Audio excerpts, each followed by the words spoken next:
The challenge set by the followers of Jesus has made us enemies all through history. Right from the start, we find King Herod, the Roman puppet ruler, persecuting the church. We read about it in Acts chapter 12. Herod is going for the leaders. He's killed James, the brother of John, and now he's taken Peter. We'll pick up the story in verse 5. Peter therefore was kept in prison, but prayer was made without ceasing of the church unto God for him. They prayed, that's all they could do. Raising a petition was out of the question. A protest outside Herod's palace? Forget it. We are called to be brave, but not stupid.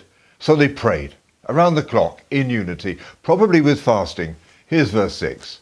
And when Herod would have brought him forth, the same night Peter was sleeping between two soldiers, bound with two chains, and the keepers before the door kept the prison. And behold, the angel of the Lord came upon him, and a light shined in the prison. And he smote Peter on the side and raised him up, saying, Arise up quickly. And his chains fell off from his hands. My chains fell off. You may know that old hymn. This is where it's from. It gets spiritualized as a change of sin, and that's just fine. They too will fall off by the power of Jesus. But in the prison it was real chains. Verse 8. And the angel said unto him, Gird thyself and bind on thy sandals. And so he did. And he saith unto him, Cast thy garment about thee and follow me. And he went out and followed him, and wist not that it was true which was done by the angel, but thought he saw a vision. When they were past the first and the second ward, they came unto the iron gate that leadeth unto the city, which opened to them of his own accord. And they went out and passed on through one street, and forthwith the angel departed from him. I'll bet you didn't know there are technical angels. This one was a supernatural locksmith, but I'm sure they can call on other trades, those technical angels. Let's jump to verse 12.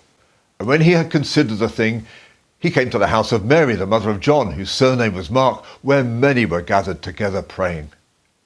And as Peter knocked at the door of the gate, a damsel came to hearken, named Rhoda. And when she knew Peter's voice, she opened not the gate for gladness, but ran in and told how Peter stood before the gate. And they said unto her, Thou art mad. But she constantly affirmed that it was even so. Then said they, It's his angel. But Peter continued knocking. And when they had opened the door and saw him, they were astonished. Now, it's so tempting to belittle those praying here for their lack of faith, seeing they had been praying and Rhoda had told them their prayer was answered, and they did not believe her. But there's another way to look at it. I think those guys have been praying reasonable prayers, just like we would. Lord, give Peter the strength to face death in the morning. That sort of prayer. They would never have prayed, Lord, get Peter out of prison, send him a technical angel. Come on. You'll be praying for a technical angel now, I just know it, to fix the cooker or mend the car. Sorry, go and find a tradesman. Miracles only happen when every other option is exhausted.